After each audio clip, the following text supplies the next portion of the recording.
سمیرہ ایک پہاڑی قبیلے میں پیدا ہوئی۔ وہ بہت خوبصورت تھی۔ جب وہ 17 سال کی ہوئی تو اس کی شادی ہو گئی۔ سسرال والوں کا سلوک اس سے اچھا نہ تھا۔ ایک دیور تو نہایت سخت دل اور شکی نوجوان تھا۔ وہ اوباش اور نکما بھی تھا۔ اس کا نام ہیبت خان تھا۔ وہ کام کم کرتا اور روب زیادہ جماتا تھا۔ انہی عادات کے باعث سب نالاں تھے، مگر اس کی دادا گیری کی وجہ سے چپ رہتے تھے۔ سمیرہ تو اپنے اس دیور سے سہمی سہمی رہتی، کیونکہ اس نے کندھے پر ہر وقت بندوق ہوتی اور بات کرتے ہوئے وہ خون خرابے کا تذکرہ ضرور کرتا تھا۔ تاہم تینوں بیٹوں میں سے یہی ماں کا سب سے لاڈلا تھا۔ سمیرہ کی ساس بڑی سخت گیر عورت تھی اور بہو کے معاملے میں اس کی سنگ دلی انتہا کو پہنچی ہوئی تھی۔ یہ ان دنوں کا ذکر ہے جب برصغیر ابھی تقسیم نہ ہوا تھا۔ تب اکثر گھروں میں آٹا پتھر کی چکی پر خواتین خود پیسا کرتی تھیں۔ سمیرہ کی 3 نندیں تھیں، لیکن ساس تمام گھر والوں کے لیے روزانہ کا آٹا چکی پر سمیرہ سے ہی پسواتی تھیں۔ حالانکہ یہ لوگ کھاتے پیتے گھرانوں میں شمار ہوتے تھے، پھر بھی خادمہ رکھنے کی بجائے ساس سمیرہ سے ہی دھان کی بوریاں کٹواتی اور پانی کے مشکیزیں بھرواتی تھی۔ پہاڑوں میں بہتے چشموں سے بھاری مشکیزیں بھر کر لانا کوئی آسان کام نہیں تھا۔ یہ کام محب خان کا ملازم بھی سر انجام دے سکتا تھا، مگر جہاندیدہ ساس نازک بدن بہو کو آسائش پسند نہ بننے دینا چاہتی تھی۔ چشمہ پر پانی بھرنے کو سمیرہ کے ساتھ اس کی نندیں بھی جاتی تھیں، مگر مشکیزیں صرف سمیرہ ہی اٹھاتی تھی۔ وہ سارے گھر کا کام خاموشی سے کرتی۔ وہ نہایت اطاعت گزار عورت تھی۔ اس نے کبھی سسرال والوں کو شکایت کا موقع نہ دیا۔ بیاہ کے بعد وہ کبھی میکے بھی لوٹ کر نہ گئی۔ ایک روز ساس نے سمیرہ سے کہا، بہو، یہ امانت کے روپے ہیں، ان کو سنبھال کے رکھو۔ میرے شوہر کے پاس کوئی شخص امانت رکھوا کر گیا ہے، جب وہ مانگیں گے تو میں تم سے لے لوں گی، اپنے پاس نہیں رکھ سکتی۔ اگر ہیبت خان دیکھ لے گا تو وہ مجھ کو تنگ کرے گا۔ سمیرہ نے رقم ٹرنک میں چھپا دی اور اوپر سے تالا بھی لگا دیا۔ جانے کیسے ہیبت خان نے چھپ کر یہ گفتگو سن لی۔ چند دن گزرے تو ساس نے امانت طلب کی۔ سمیرہ نے ٹرنک کھولا تو رقم غائب تھی۔ اس کے پیروں تلے سے زمین نکل گئی۔ اب ساس کو کیا جواب دے؟ وہ سمجھ گئی کہ یہ ہیبت خان کی کارستانی ہے، مگر وہ لب نہ کھول سکتی تھی۔ ساس یہ بات کہاں ماننے والی تھی، الٹا اسی پر الزام دھر دیتی۔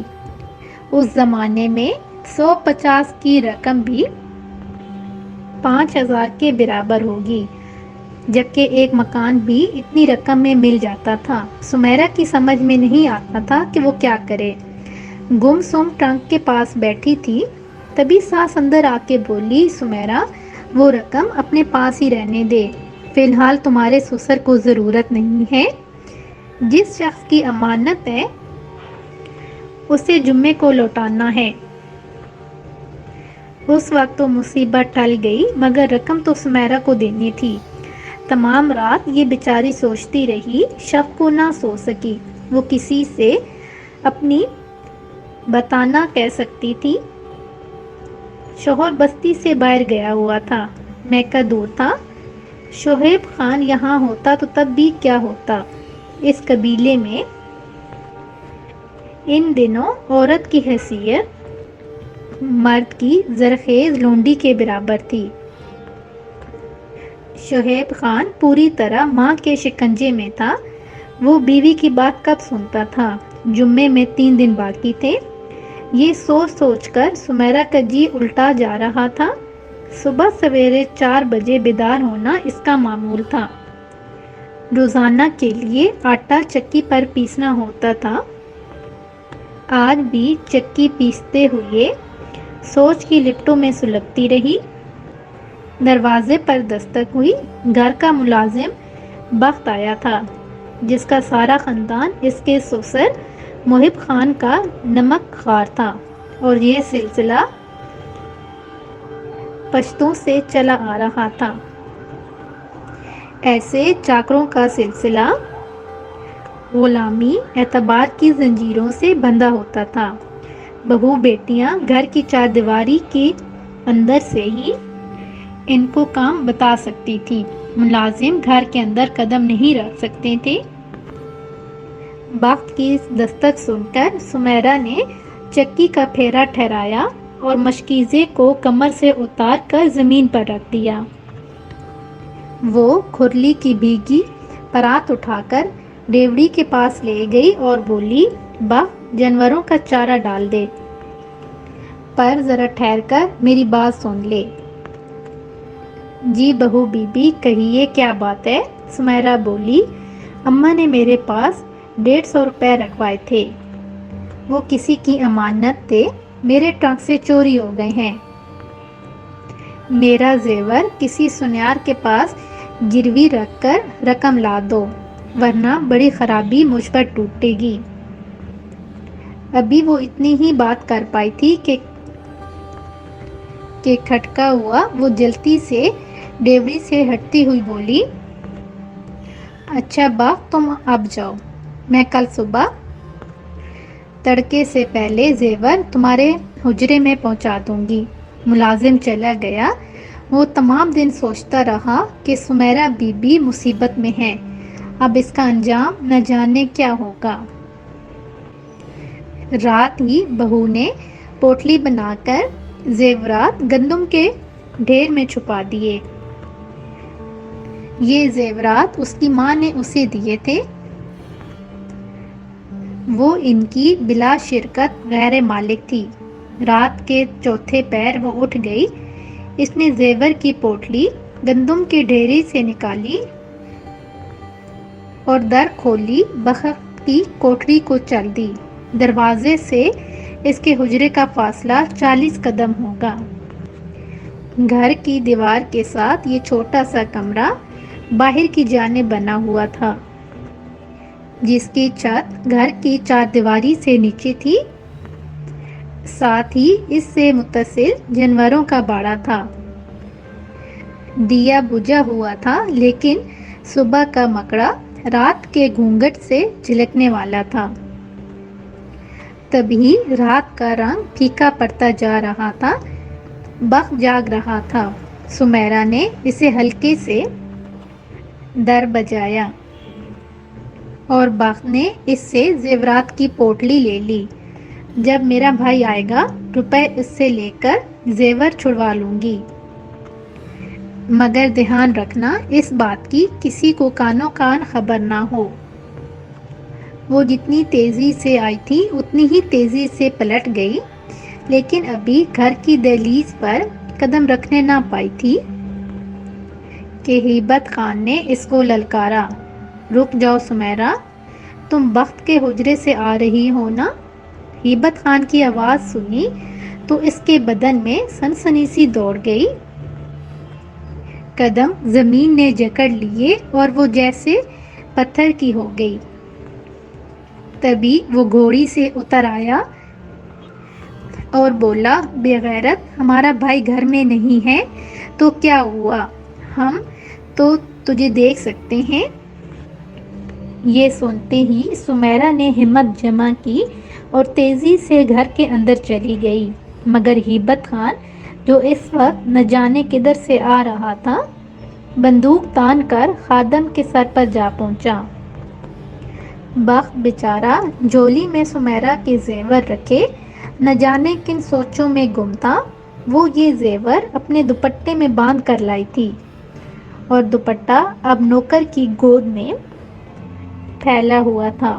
ہیبت خان نے اس کا گریبان پکڑ کر اسے کھڑا کیا تو زیور اور دوپٹہ زمین پر گر گئے۔ دوپٹہ اٹھا کر ہیبت خان نے زیور دوبارہ اس میں ڈال لیے اور بخت کو دھکا دے کر بولا، نمک حرام، تیری یہ مجال۔ پھر اس پر لاتوں اور مکوں کی بارش کرتے ہوئے کہنے لگا، ابھی تجھے بندوق سے ہلاک کر ڈالتا، لیکن اس کا فیصلہ بھائی کے ہاتھوں ہونا چاہیے۔ اس وقت تک اس کوٹھڑی میں تو موت کا انتظار کر جب تک بھائی لوٹ کر گھر نہیں آ جاتا۔ یہ کہہ کر اس نے حجرے کے دروازے پر لگی لوہے کی زنجیر والی کنڈی باہر سے چڑھا کر تالا لگا دیا۔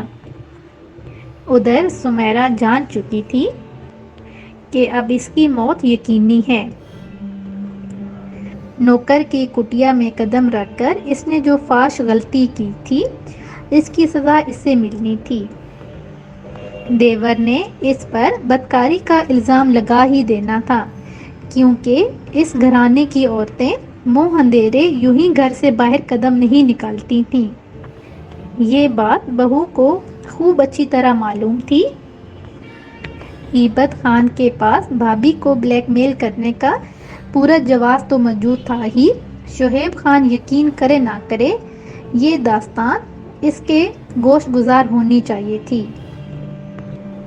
مگر وہ بھی کیوں یقین نہ کرتا؟ بخت کوئی بوڑھا کھوسٹ شخص نہ تھا، بھرپور تن و من خوش شکل جوان تھا۔ الزام لگنے پر سمیرا کے لیے اس الزام کی صفائی ممکن نہ تھی۔ اب جان بچانے کا صرف ایک ہی راستہ تھا کہ وہ کسی طور علاقے کے سردار کے گھر جا کر پناہ لے لے، جو ان کے قبیلے کا سرخیل تھا، مگر وہ بڑے خان کے قلعے کا راستہ بھی نہ جانتی تھی۔ وہ اپنے گھر سے فرار ہو کر ابرار گل کی پناہ میں پہنچ جاتی تو اس کی جان بچ سکتی تھی۔ سمیرا کی بات تو کسی نے بھی نہ سنی، مگر ہیبت خان کے بیان کے بعد وہ تمام گھر والوں کی نظر میں حقیر ہو گئی۔ ساس اور نندوں نے جھڑکا اور سسر نے اسے دیکھ کر منہ پھیر لیا، جبکہ دیور اس کے خون کے پیاسے ہو گئے۔ اب انتظار تھا تو شعیب خان کا، جو ابھی تک گھر نہیں آیا تھا۔ جان کس سے پیاری نہیں ہوتی، سمیرا تو پھر 17 سال کی الہڑ لڑکی تھی، وہ یوں بے موت مرنا نہیں چاہتی تھی۔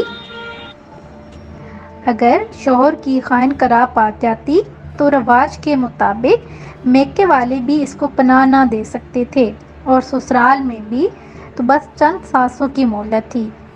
آدھی رات کو جب سب گھر والے سو رہے تھے تو اس کی سب سے چھوٹی نند کو جانے کیسے اس پر رحم آ گیا، کیونکہ ماں تذکرہ کر چکی تھی کہ سمیرا کے ٹرنک سے رقم غائب ہو گئی ہے۔ ظاہر ہے یہ رقم غائب کرنے والا بھی ہیبت خان ہی ہو سکتا تھا، جو بھابھی کی بدکاری کا گواہ بننے جا رہا تھا۔ اس لڑکی نے رات کو ماں کے پلو سے چابی کھولی اور کمرے کا تالا کھول کر سمیرا سے کہا، اگر بھاگنا ہے تو بھاگ جاؤ، صبح تک لالا آ گیا تو پھر تم کو مرنا ہی ہوگا۔ سمیرا بولی، اگر ان لوگوں نے قسم اٹھائی کہ میرے کمرے کا تالا کس نے کھولا تو تم کیا کرو گی؟ تیری جان بچانے کو میں جھوٹی قسم اٹھانے کا گناہ اپنے سر لے لوں گی، کیونکہ مجھے یقین ہے کہ تو بے گناہ ہے۔ یہ سب ہیبت خان کی چال ہے، وہ اپنی چوری کھولنے سے ڈرتا ہے۔ سمیرا نے نند کے ہاتھ چومے، تب وہ بولی، تم دروازے سے نہیں نکلنا، تم تاکی سے کسی طرح نکلو اور میں اپنے قدموں کے نشان مٹاتی ہوں۔ یہ تاکی ایک چھوٹی کھڑکی تھی جس کو باہر سے زنجیر ڈال دی گئی تھی۔ نند نے زنجیر کو کھول دیا اور سمیرا کی باہر نکلنے میں مدد کی۔ دروازے کو نند نے دوبارہ تالا لگا دیا۔ کچے فرش سے اپنے قدموں کے نشان بھی اس نے مٹا دیے اور آ کر اپنے بستر پر دراز ہو گئی۔ سمیرا کے 2 دیور شعیب خان کو لینے بستی چلے گئے تھے اور تیسرا گہری نیند سو رہا تھا۔ سسر نے کچھ کھٹکا سنا مگر خاموش پڑا رہا۔ سمیرا نے گھر سے باہر آتی ہی گھٹنے سے بندھا خچر کھولا اور اس پر سوار ہو کر کسی انجان راستے پر چل پڑی۔ وہ راستہ جو اسے گھر سے بہت دور لے جانے والا تھا۔ کافی آگے جا کر اس نے خچر کو واپس گھر جانے والے راستے پر ہانک دیا اور خود پیدل چلنے لگی۔ تمام رات وہ کہیں رکے بغیر چلتی رہی، آڑے ترچھے راستوں کو پھیلانگتی۔ ایک رات اور ایک دن کے سفر کے بعد تھکن اس پر اتنی غالب آئی کہ وہ گر گئی۔ سامنے کسی بستی کی روشنیاں نظر آ رہی تھی، رات سر پر تھی۔ تعاقب کا خوف اور موت کا خوف یقین تھا، پھر بھی سانس کی ڈوری کو مضبوطی سے تھامے وہ اپنے خدا سے مدد مانگ رہی تھی۔ قریب ہی ایک بریش بزرگ گزرا، اس نے لڑکی کو سڑک کے کنارے گرا ہوا پایا تو گری ہوئی مجبور کو سہارا دے کر اٹھایا اور احوال دریافت کیا۔ سمیرا نے اپنی مصیبت اس عمر رسیدہ شخص کو بتا دی۔ وہ بولا، آؤ میرے ساتھ، یہاں کوئی ابرار نامی سردار نہیں رہتا، تم کسی اور طرف نکل آئی ہو۔ وہ شخص اسے اپنی بستی کے سب سے معزز آدمی سید روشن شاہ کے پاس لے گیا۔ یہ شخص نیک، رحم دل اور سچا انسان تھا۔ جب سمیرا نے رو رو کر اس کو اپنی داستان سنائی تو اس نے لڑکی کے سر پر ہاتھ رکھ کر کہا، تم اب میری پناہ میں ہو اور آج سے میری مہمان ہو۔ جب تک میرے جسم میں سانس ہے تمہارا کوئی بال بیکا نہیں کر سکتا۔ جھوٹ کیا ہے اور سچ کیا ہے اس کا بعد میں پتہ چل جائے گا۔ تم بے خوف ہو کر میرے گھر میں رہو اور ہر فکر سے آزاد ہو جاؤ۔ جب سمیرا کے فرار کا علم اس کے ساس، سسر اور دیور کو ہوا تو انہوں نے منادی کرا دی کہ سمیرا پر بدکاری کا الزام تھا، سو اس سے قبل کہ اس کا شوہر آتا وہ خائن ثابت ہوتی، وہ پہلے ہی بھاگ نکلی ہے۔ سو اب اس کا قتل قبیلے کے ہر اس فرد پر واجب ہو گیا ہے، وہ جس کو بھی کہیں مل جائے اسے ہلاک کر ڈالے۔ یہ اعلان سنتے ہی بستی کے کچھ جوشیلے نوجوان غیرت کی آگ میں جل اٹھے۔ تبھی شعیب خان بھی بھائیوں کے ہمراہ بستی آ پہنچا۔ یہ نوجوان اس کے ہمراہ اسلحے سے لیس ہو کر سمیرا کی تلاش میں روانہ ہو گئے۔ کچھ دنوں کی بھاگ دوڑ کے بعد پوچھتے پوچھتے بالآخر وہ سید صاحب کے پاس پہنچ گئے۔ انہوں نے سید صاحب سے کہا کہ سمیرا ہماری مجرمہ ہے، لہٰذا اس کو ہمارے حوالے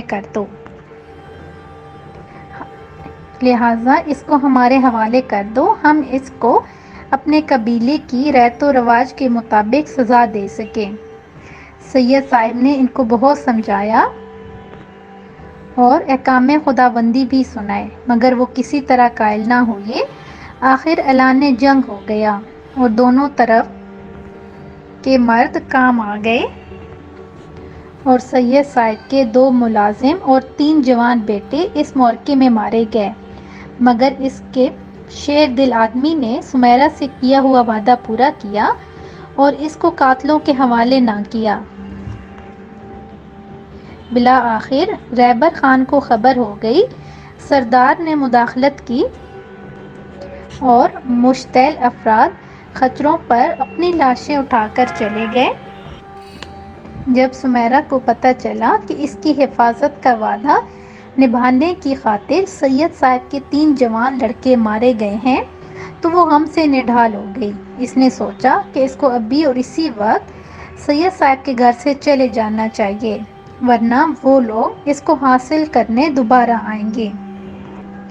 اور وہ سید صاحب سے اس قدر شرمندہ تھی کہ ان کو اپنا منہ دکھانے کا حوصلہ بھی نہ تھا کہ اس کی وجہ سے ان پر اتنی بڑی قیامت ٹوٹی تھی۔ وہ اسی وقت گھر کے پچھلے دروازے سے نکل کھڑی ہوئی۔ گھر میں کہرام مچا ہوا تھا، کسی کو اس کے چلے جانے کا ہوش نہ تھا۔ عصر کے بعد کا وقت تھا، شام سر پر تھی جب وہ سید روشن صاحب کے گھر سے نکلی تھی۔ سمجھ نہ پا رہی تھی کہ کدھر کو رخ کرے۔ دنیا اس پر تنگ ہو چکی تھی اور زندہ رہنے کے تمام راستے مسدود ہو گئے تھے۔ موت کی پرچھائی کے خوف سے تو مر جانا ہی بہتر تھا۔ وہ نہر کے قریب پہنچی اور اس میں کود کر جان دینے کا فیصلہ کر لیا۔ تبھی اس کی نظر ایک شخص پر پڑی جو نہر کے کنارے سجدہ ریز تھا۔ اس نے سجدے سے سر اٹھایا تو سمیرا کو دیکھا کہ وہ ندی میں کود جانے کو پر تول رہی تھی۔ تب وہ جلدی سے اس کے پاس پہنچا اور بولا، بیٹی، خودکشی حرام ہے، یہ فعل اللہ کو پسند نہیں ہے۔ سمیرا رونے لگی، بولی، سید صاحب، میں آپ سے شرمندہ ہوں کہ آپ کے جوان بیٹوں کی موت کا سبب بنے، تبھی یہاں آئی ہوں، مجھے مر جانے دیجیے۔ سید صاحب نے جواب دیا، سمیرا بیٹی، موت تو ہر کسی کو آنی ہے، مگر شہادت کسی کو ملتی ہے۔ میرے بیٹوں نے کسی بے گناہ کی زندگی بچانے کی خاطر موت کو گلے لگایا ہے۔ یہ بھی ایک جہاد ہے، انہوں نے شہادت پائی ہے، شکر ہے اس رب کا۔ قول پر جان دینا سچے مسلمانوں کا شیوا ہوتا ہے۔ وہ سمجھا بجھا کر سمیرا کو گھر لے آئے اور اس مظلوم لڑکی کی شادی اپنے علاقے کے نوجوان زمیندار سے کروا دی۔ سمیرا یوں ہماری دادی بن گئی۔